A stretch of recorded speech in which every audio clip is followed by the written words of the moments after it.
Hello everybody, नमस्कारम। आज मैं 3 step problem solving method में स्टीम ट्रैप का प्रॉब्लम ले रहा हूँ। तो हमारा ये 3 स्टेप प्रॉब्लम सॉल्विंग मेथड इस तरह से है। Step number 1, write down problem. इसमें हम थिंक करेंगे, स्टडी करेंगे और कंसल्ट करेंगे। स्टेप नंबर 2 है लिस्ट ऑफ सॉल्यूशन। तो यहाँ हम क्या करेंगे, प्रॉब्लम से रिलेटेड जो भी है उनके सॉल्यूशन बनाएंगे।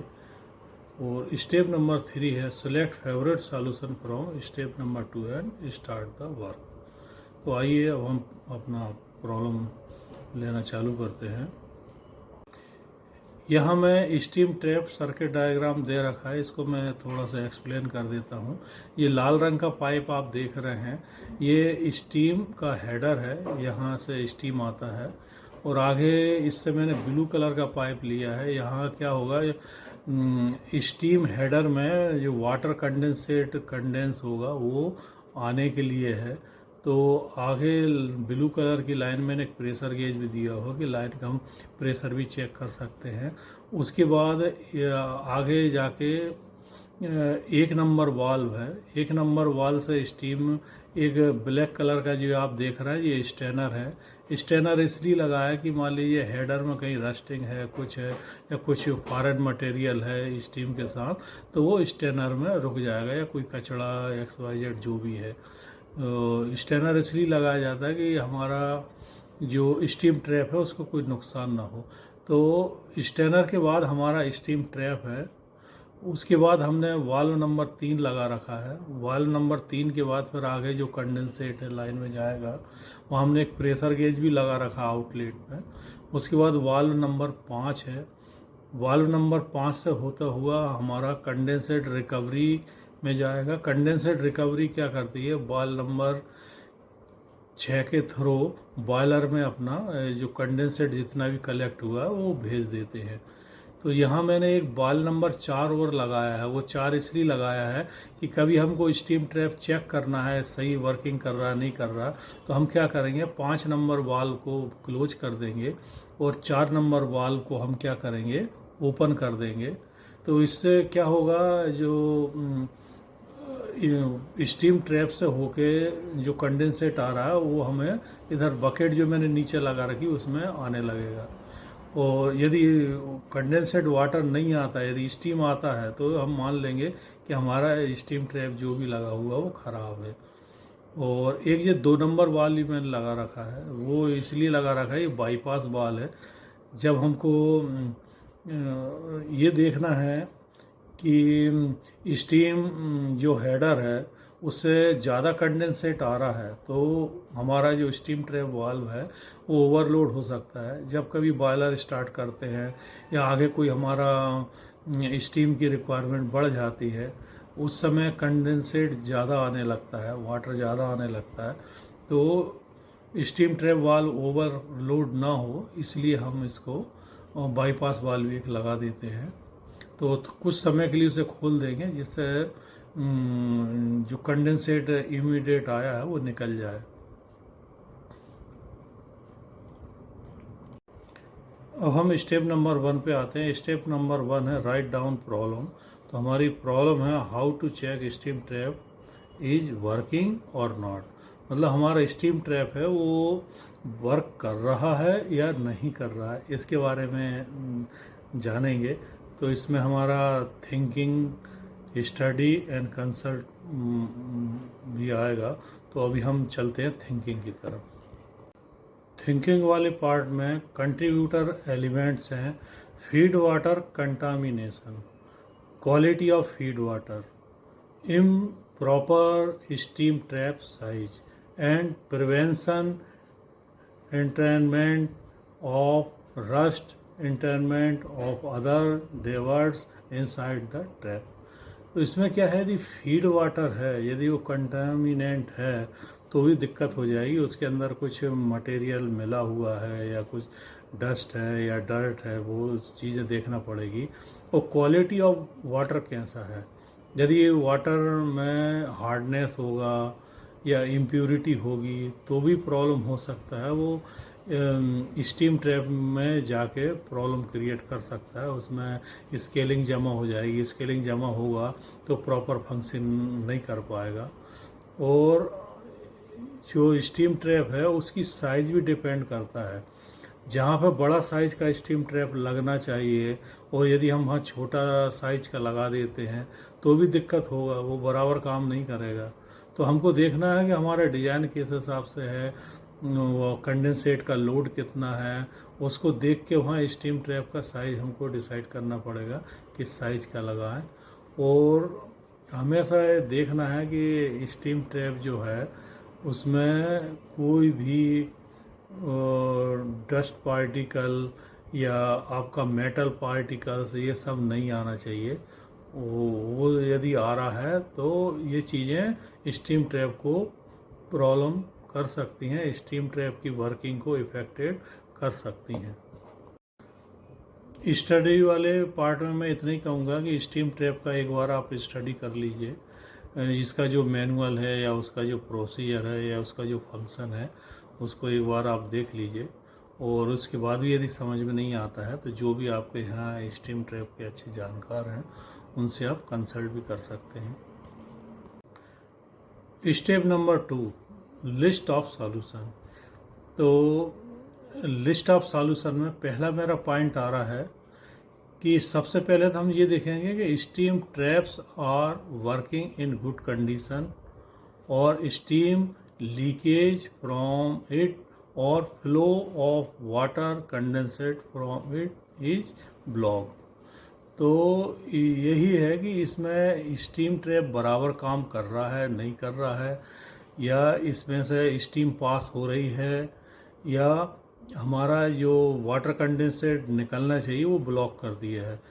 तो पहली मतलब इसमें 3 कंडीशन छुपी हुई। एक तो यह है कि स्टीम ट्रैप अच्छा काम कर रहा है, दूसरा क्या है बिल्कुल ख़राब हो गया, स्टीम को पास कर दे रहा है, और तीसरा पॉइंट क्या है कि ख़राब क्या जाम हो गया है, वो इस कंडेंसेट को पास ही नहीं होने दे रहा, मतलब एकदम ब्लॉक कर दिया है। तो इस चीज़ को हमको पहले देखना है कि कंडीशन क्या आई है, कि पास हो गया है या ब्लॉक कर दिया है। तो सेकंड पॉइंट है कि रूटीन मेंटेनेंस करना है, कि आपके यहाँ जो भी स्टीम ट्रैप लगे हैं, यदि थर्मोडायनामिक स्टीम ट्रैप लगा है तो उसको आप खोल के एक बार क्लीन कर सकते हैं, या दूसरे और ट्रैप हैं, फ्लोट वाले टैप हैं, स्टीम ट्रैप हैं, तो उनको भी आप क्लीन कर सकते हैं या उनका स्टैनर वगैरह को क्लीन कर सकते हैं।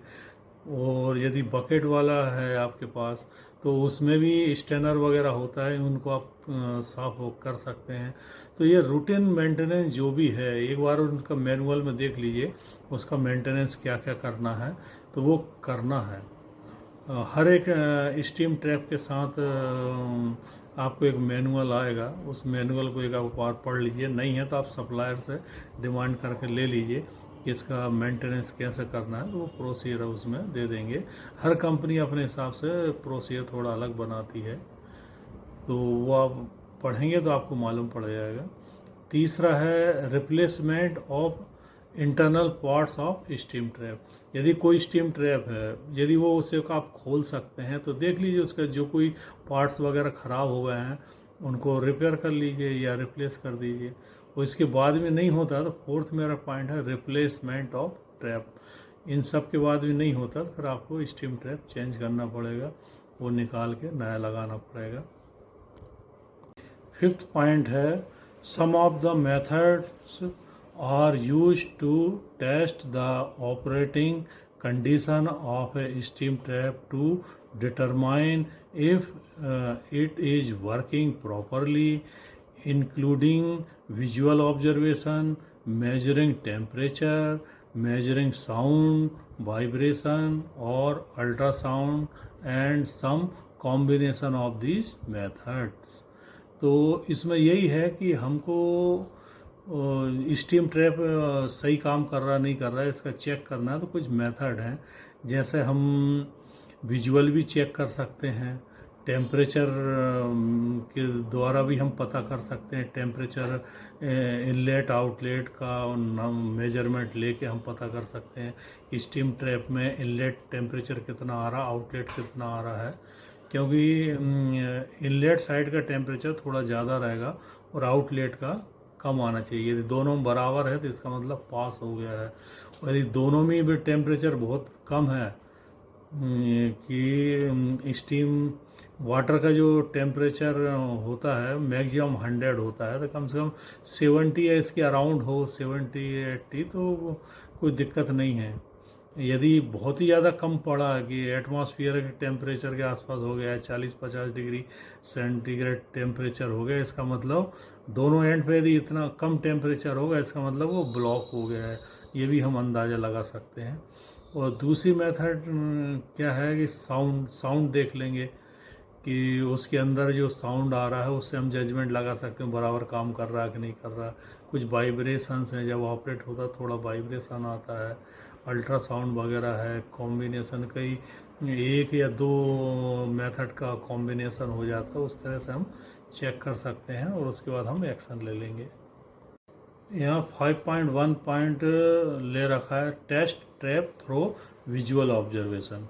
5.2 है टेस्ट ट्रैप यूजिंग टेम्परेचर। इसमें कोल्ड ट्रैप ब्लॉक्ड आएगा and resolve steam leaks by temperature आएगा।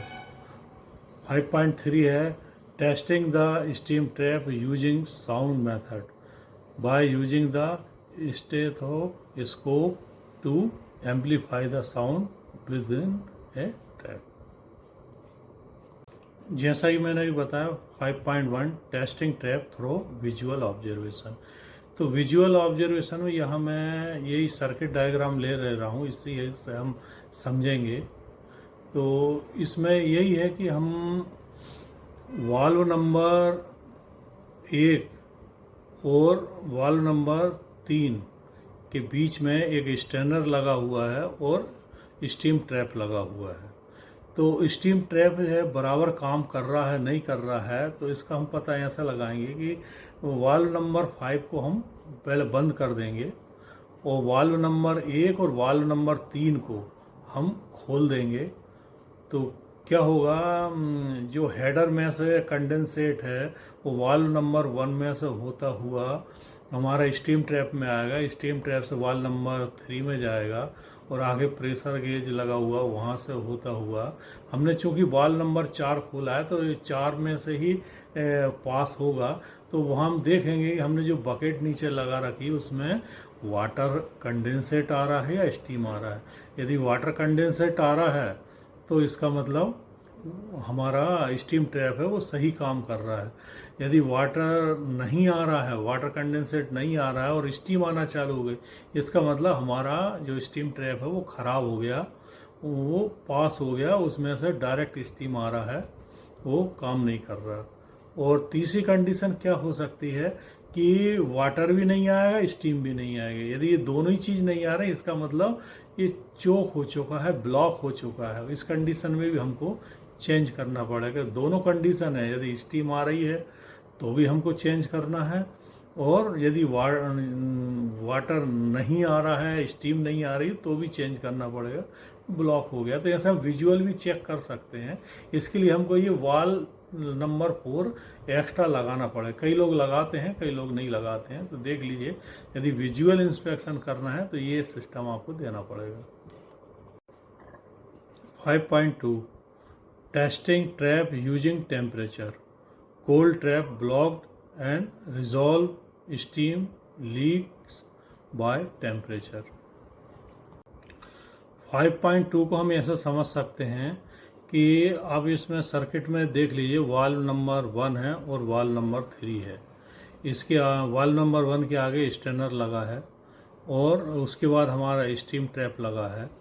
तो स्टेनर के आगे हम यदि टेम्परेचर चेक करेंगे, टेम्परेचर यदि हमको जो वाटर का टेम्परेचर है वो 100 डिग्री से ऊपर नहीं जा सकता, तो हम यदि 100 डिग्री से ऊपर यदि मिल रहा है हमको इस पॉइंट पे स्टेनर के और स्टीम ट्रैप के बीच में, तो आप समझ लीजिए कि यहाँ स्टीम आ रहा है, या 100 तक भी मिल रहा है तो कोई दिक्कत नहीं है। अब वो स्टीम ट्रैप के आगे, मतलब वाल नंबर 3 और स्टीम ट्रैप के बीच में यदि टेम्परेचर आपको ज़्यादा मिल रहा है, यदि 100 से ऊपर मिल रहा है, तो ये मान लीजिए वहाँ वाटर नहीं है, वाटर की जगह वहाँ स्टीम है, तो क्या हो सकता है कि ये वाल पास हो गया है। तो वाल्व स्टीम ट्रैप के इनलेट आउटलेट में टेम्परेचर ज़्यादा नहीं होना चाहिए। जो वाटर का नॉर्मली रहता है 70 से लेके 100 तक जो वाटर का टेम्परेचर है, वो दोनों जगह सेम नहीं होना चाहिए। सेम होगा तो दिक्कत हो सकती है। इनलेट का टेम्परेचर ज़्यादा होना चाहिए, आउटलेट का कम होना चाहिए। तो इससे भी हम पता लगा सकते हैं। यदि दोनों जगह टेम्परेचर कम है, इनलेट आउटलेट में 50 डिग्री हो गया है या 60 डिग्री हो गया है, तो इसका मतलब वो ब्लॉक हो गया है, आगे जाने नहीं दे रहा, तो स्टीम आ नहीं रही। क्योंकि जब स्टीम आएगा तो थोड़ा वो गर्म रहेगा, तो वो चीज़ भी देखना है। तो ऐसे हम टेम्परेचर से भी हम पता कर सकते हैं, टेम्परेचर देख के दोनों पॉइंट का। 5.3 Testing the steam trap using sound method by using the stethoscope to amplify the sound within a trap। जैसा इस सर्किट में स्टीम ट्रैप दिखाया गया है, तो साउंड मेथड के द्वारा भी साउंड को एम्पलीफाई करके, जो भी साउंड को एम्पलीफाई इंस्ट्रूमेंट कर सकता है, उससे हम एम्पलीफाई करके वाल्व के अंदर क्या ऑपरेशन हो रहा है उसको जजमेंट लगा के भी हम उसको पता कर सकते हैं कि वाल्व काम कर रहा है या नहीं कर रहा है। यदि कर रहा होगा तो उसके अंदर ऑपरेट जो होता है उसका हमको साउंड सुनाई देगा, और यदि काम नहीं कर रहा है तो वो अंदर ऑपरेट नहीं हो रहा है तो उसका हमको साउंड बिल्कुल सुनाई नहीं देगा। स्टेप नंबर 3 है मेरा, select favourite solution from step number 2 and start the work. तो इसमें आप देख लीजिए, आपको जो भी मेथड अच्छा लगता है उसको अपना लीजिए, और जो सॉल्यूशन आपको सबसे अच्छा लगता है, आपका जो फेवरेट है, वहाँ से 1 बाई 1 करके आप ले लीजिए। जो फेवरेट अच्छा लगे उसको पहले ले लीजिए, तो सेकंड प्रायोरिटी का बाद में ले लीजिए। और प्रैक्टिकली पॉसिबल जो भी आपको मेथड लग रहा है उस मेथड के थ्रू आप चेक कर लीजिए। क्योंकि कई बार क्या होता है, कुछ इंस्ट्रूमेंट नहीं होते हैं लेकिन हमको काम सही करना है, तो जो मेथड आपको सूटेबल हो आपकी सिचुएशन के हिसाब से उसको अडॉप्ट कर लीजिए। और मैं तो इतना ही कहना चाहूँगा कि आपके जितने भी स्टीम ट्रैप हैं वो वेल कंडीशन में वर्क करना चाहिए, माल फंक्शन नहीं करना चाहिए। क्योंकि स्टीम ट्रैप सही काम नहीं करेगा, स्ट्रीम को वो पास करेगा या पास नहीं होने देगा, तो दोनों ही कंडीशन में हमारे लिए प्रॉब्लम होगा। कंडेंसेट उसको पास करना चाहिए, ब्लॉक कर दिया तो भी दिक्कत है कि आगे हमारी स्टीम की क्वालिटी है वो ख़राब हो जाएगी। और यदि उसने वाटर कंडेंसेट नहीं और उसने स्टीम पास कर दिया तो आपकी स्टीम कंजम्पशन बढ़ जाएगी, जो कि आपकी कास्ट को इफ़ेक्ट करेगी। तो स्टीम ट्रैप पे जब भी आप प्लांट चलाते हैं तो विशेष ध्यान रखिए कि ये ख़राब कंडीशन में नहीं होना चाहिए। इसे हमेशा रेगुलर मॉनिटरिंग करते रहना है, और मुझे उम्मीद है कि आप ये सब करते रहेंगे, रेगुलर चेकिंग करेंगे, रेगुलर मेंटेनेंस करेंगे, और प्रॉपर मॉनिटरिंग होते रहेगी, और आपके वेल कंडीशन में, हेल्दी कंडीशन में आपके स्टीम ट्रैप चलते रहेंगे। मुझे उम्मीद है आपको ये मेरा वीडियो पसंद आएगा, आप लाइक करेंगे, शेयर करेंगे, और हो सके तो मेरी चैनल को सब्सक्राइब कीजिए। Thank you very much for watching my video.